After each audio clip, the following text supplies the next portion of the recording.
Hi guys, welcome back to Square My Fitness TV. Another video, and today we're talking about how we can get you off that roller coaster that is health and fitness. Now before we get into today's video, I need you guys to make sure you give it a like, so give it a thumbs up, and make sure you subscribe to the channel so you can keep up to date with all our latest tips and workout videos. Starting again. We've all been there. One of the biggest hurdles that many people face is consistency. The roller coaster of a healthy diet and balanced nutrition.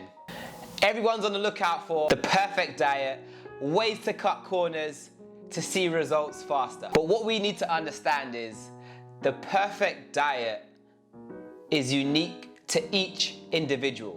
There is no one way of eating that's gonna give you your dream body. What we need to be more concerned about is the right diet for our current situation. One step closer. So if we're more focused on the right diet for our current situation, it's gonna take us that one step closer and steer us in the right direction towards our goals without adding too much stress to our life. The right diet will allow you to eat some of the foods that you really enjoy whilst allowing you to meet your nutritional targets. If your current plan or way of eating is causing you just to think about all the foods that you're not allowed to eat, then you probably need to reassess. That's probably not the right diet for your current situation. Weekend sabotage. This is an Achilles heel for so many people. This is where a lot of people fall off track. Getting through the weekend without sabotaging their week's work. Going off plan is something that many people struggle with, and then you get trapped in that binge eat starvation cycle, which is a place we do not want to be. Eating lots of food at the weekend and then eating very little to make up for it. These are the things that we want to really try our best to avoid. But how bad is it to go off plan at the weekend? If you're constantly going off plan inverted commas, at the weekend, you need to take a deeper look at your plan and really ask yourself, is this suited to my current lifestyle? What you need to do is find a plan or way of eating that fits in with your weekend. Your diet can fit in with your weekend and the lifestyle that you like to live. The feeling of failure or not being able to stick to something when we fall off plan or we make a mistake is damaging for morale. It can be very frustrating and emotionally challenging. So we want to try and avoid this on plan, off plan, and making ourselves feel guilty. Going off plan at the weekend is not the end of the world, or going off plan at any point in your journey. Don't beat yourself up about it. Put it behind you and focus on making your next meal be a better one. Starting again.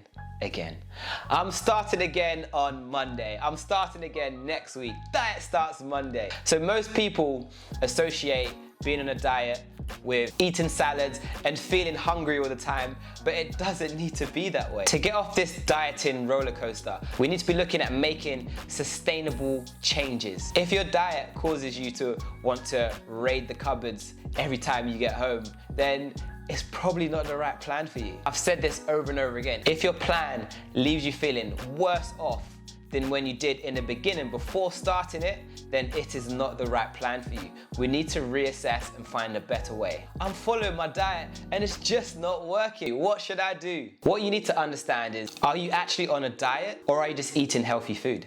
To lose weight, you need to be in a calorie deficit. And a lot of people underestimate the volume of food that they actually eat, or they underreport, or they just don't know at all. So if you don't know where you are initially or at this current moment in time, it's gonna be hard to create a sustainable plan. So you need to know your numbers or have a really good idea. Keeping a food diary is good initially just to give you an idea of how much food you're taking on board, and it needs to be an honest food diary. Don't judge yourself, be honest about it, or if you're working with someone, be as honest as you can.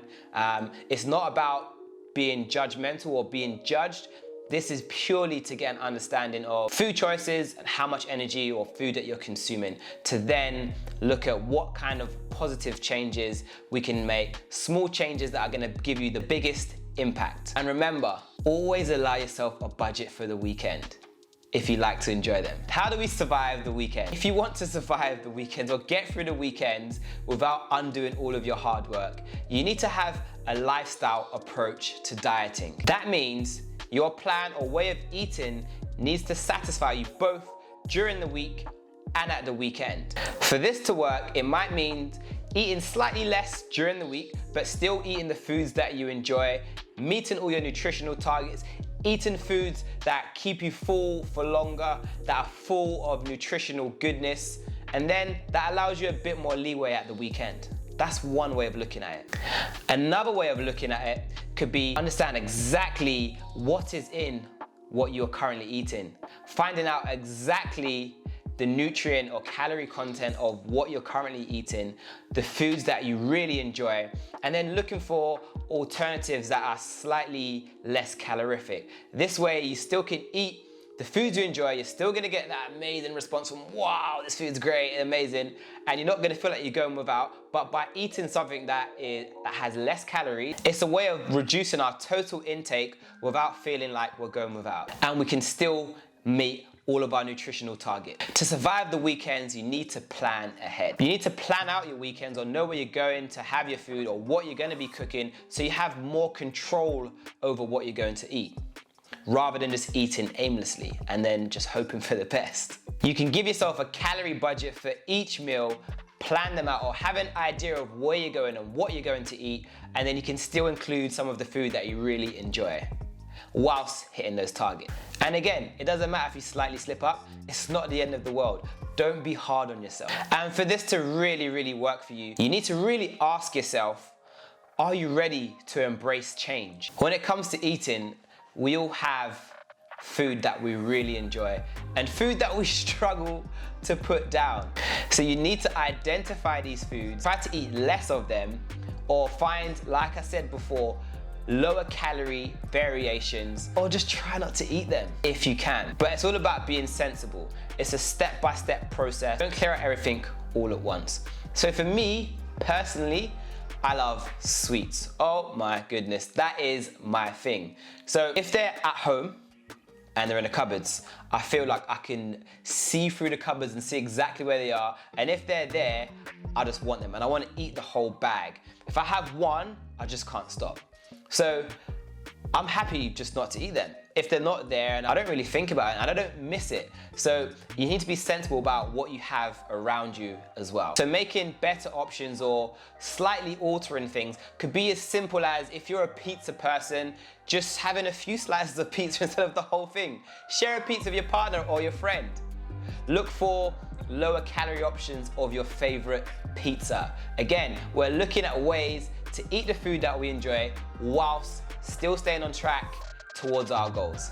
What it really boils down to is just working out the foods that you really want to keep and the foods that you don't really mind getting rid of or not eating so much of. So how do we make it work? How do we put this all into practice? Let's make this work. You need to put yourself first. You need to take back control. In life, we have different people around us for different reasons at different stages of our life.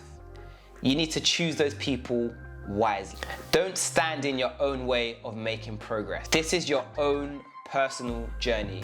It's you against you. Don't worry about anybody else. Don't worry about social media, the results your friend got, what she did, what he did. This is all about you. Put yourself first. Take back control. Thank you guys. I really hope you enjoyed today's video. If you found it useful, please give it a thumbs up. Make sure you subscribe, share it with a friend who's on their fitness or fat loss journey. Till the next time, guys. Oh no, drop me a comment below with any questions that you have. I'm always happy and keen on helping as many people as possible. Till next time, guys, take care. See ya.